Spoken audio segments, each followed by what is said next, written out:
Liyayikhetha igumgedlela inkosi enkulu uBhombela Stima Samampondo baba mkhulu phakade amen.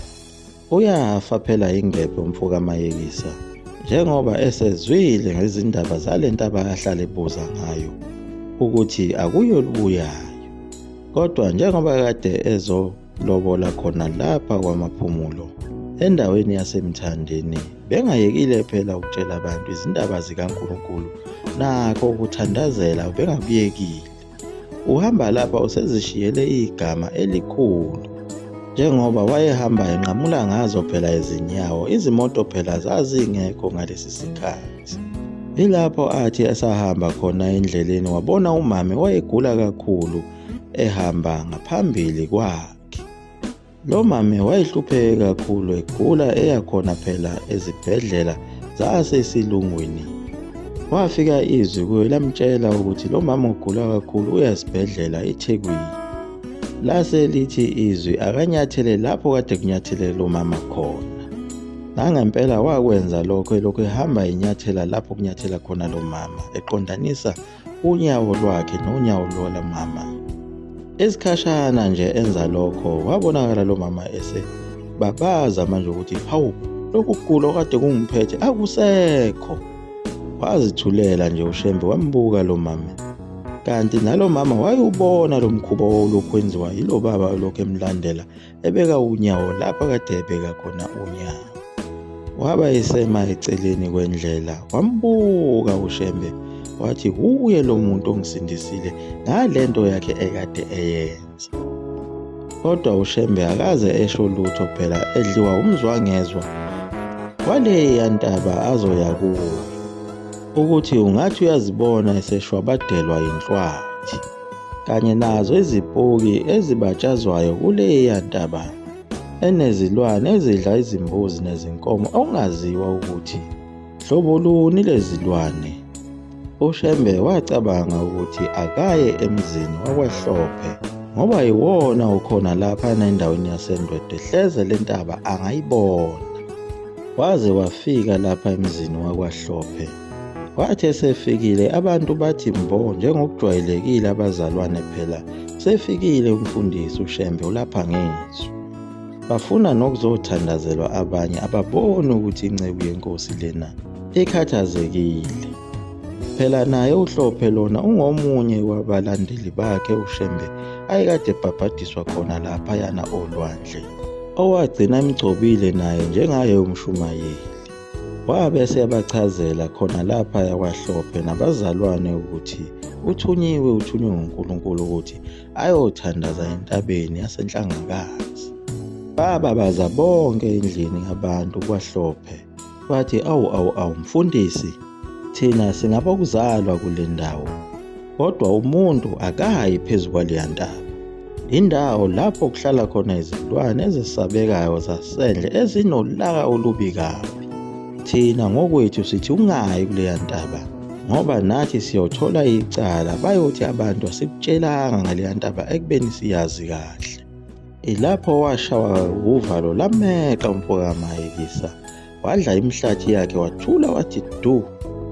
Wabe sesuka lapho esebuyela khona phela kuloya muzi akade bemthumile ukuyokhonga khona kwaMaphumulo. Ebuyela khona emzini kaJohn Dambuze kwaMbonambi.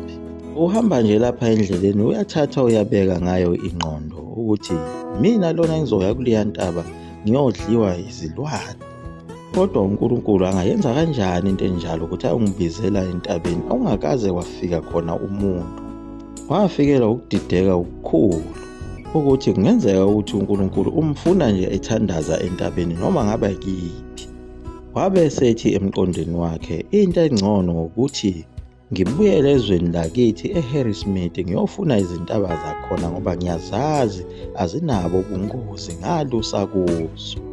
Waze wafika emzini wakaMbonambi kwaJohn Dambuza, wafike wababikela ngawo konke ukuhambile khona lena kwaMaphumulo akade eyolobola khona. Wajabula kakhulu umnumzane uMbonambi.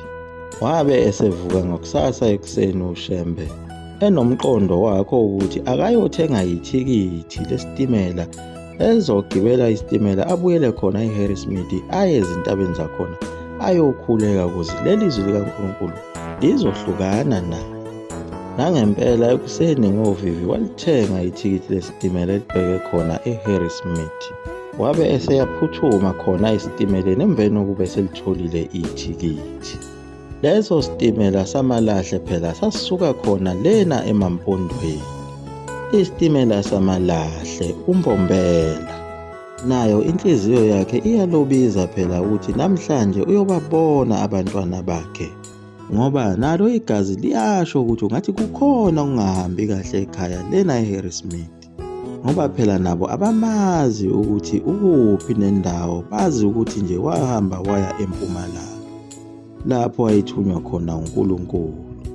Kungenzeka ukuthi khona futhi asebeshonile khona eHarrismith. Wangena esitimeleni wakhetha ikhoshi lapha ezohlala khona yedwa aphumule. Impela sahamba isitimela, inhliziyo yakhe yajabula kakhulu ukuthi uzobona umndeni wakhe. Kodwa kwathi isitimela sesibheke khona eBorders Hill singakafiki nakufika esiteshini sakhona eBorders Hill, sajama khona lapho. Sima nje okhalweni kwathuka abantu abaningi ukuthi kwenze njani. Ukuthi kwakukhona inkinga kwabonakala ngako ukwehla kwabelungu khona esitimeleni, besizungeza behambe bebheka ukuthi ngabe yini eyonakele. Kodwa abatholanga lutho lonakele kulesi sitimela. Naye uShembe wathi sadidekile kanjalo lafika futhi lelo lizwi elithusa naye, izwi likaJehova. Lathi kuye, uyaphi? Wathi, ngiya eNtabazwa. Lathi, uya kubani pho eNtabazwa? Ngoba mina nginguJehova ngikuthumile entabeni yaseNhlangakazi. Wayeseguqe ngamadolo ngaleso sikhathi wathi, Nkosi, ngiyesaba ukuya eNhlangakazi, ngizokufa. Amphendula izwi lathi, nakuso nje lesi sitimela uzokufa, ngeke sifike eNtabazwa lesi sitimela. Ngizosikhipha emzileni bese kufa wonke umuntu okhona lapha esitimeleni kanye nawe, futhi igazi lalabo abantu liyoba yisono libalwe phezu kwakho ukuthi huwe ubabulalisile laba bantu. Wajuluka wabamanzi te umfoka Mayekisa, wabe sethi, sengiyavuma Nkosi, sengiyaya kuyo intaba yaseNhlangakazi. Hleze khona babemuzwa ngalesi sikhathi ekhuluma, kodwa bedideka ukuthi ukhuluma nobani. Waphuma ngesamagundane khona lapho kuyikhoshi, wathi angathi qinsi phansi, sasuka isitimela. Bonke ababephakathi esitimeleni kanye nabo abelungu bamangala, bathi loya muntu unankingani, ngoba uthe ngehla yena esitimeleni savele sazihambela isitimela singathintwanga muntu.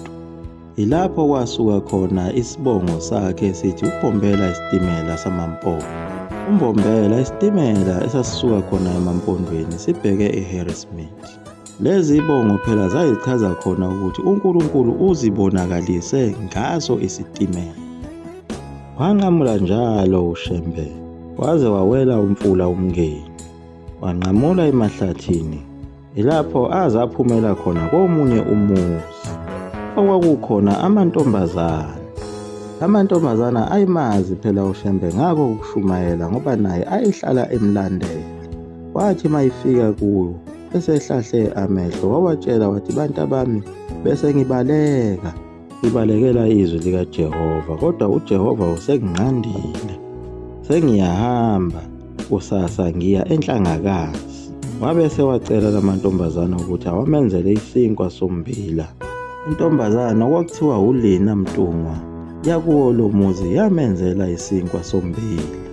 Adabuka kakhulu lamantombazana ngoba phela ayihlale ezizwa lezi ndaba zayo iNhlangakazi ukuthi akuyolibuyayo, ukuthi naye umfundisi wethu sesiyamgcina namhlanje ngoba uzoya kuleya ntaba enezilwane. Kwakuyiwo unyaka ka-1913 uJanuwari eqala ethatha lolu hambo ngazo izikhathi zantambama. Zamphelezela kancane izintombi lezi oLina Mtungwa zihamba zikhala ezinyembezi ukuthi umfundisi wabo phela useya ukufeni ngoba babehlale bezwa ngayo le ndaba ukuthi ingozi kangakanani. Liyaguqa lapho ikumgedlela umzukulu mafuthu umkhovu into mnesoka phakade. Amen.